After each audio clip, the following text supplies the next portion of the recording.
दर्यापूर येथील आनंदनगर भागात वास्तव्य करणाऱ्या दोन मित्रांमध्ये क्षुल्लक कारणावरून वाद आणि गैरसमज निर्माण झाल्याचा परिणाम चाकूने भोसकून हत्या झाल्यानं दर्यापूर शहरात भीतीचं वातावरण निर्माण झालं। प्रज्वल देवानंद तायडे वय वर्ष 19 राहणार आनंदनगर दर्यापूर असं मृत व्यक्तीचं नाव आहे। आरोपी कुणाल प्रवीण गावंडे वय वर्ष 21 राहणार आनंदनगर हे दोघे मित्र होते। मात्र कुणालचे तेथीलच एका युवकाशी जुना वाद होता। प्रज्वल त्याला मदत करतो असा संशय कुणाला आला आणि त्यातूनच मैत्रीत दुरावा झाला।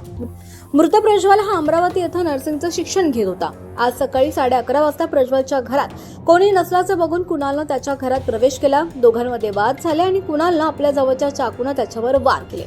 यात प्रज्वल गंभीर जखमी झाला। त्याला उपजिल्हा रुग्णालयात उपचारासाठी तेथील शेजारी लोकांनी दाखल केलं। तसंच पोलिसांना देखील माहिती दिली। रुग्णालयात उपचार घेताना मात्र प्रज्वल तायडेचा मृत्यू झाला।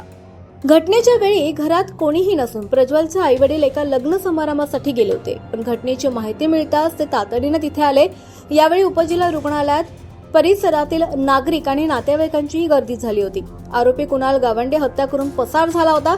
मात्र पोलिसांनी त्याचा शोध घेऊन त्याला ताब्यात घेतलं असून त्याची कसून चौकशी करण्यात येते।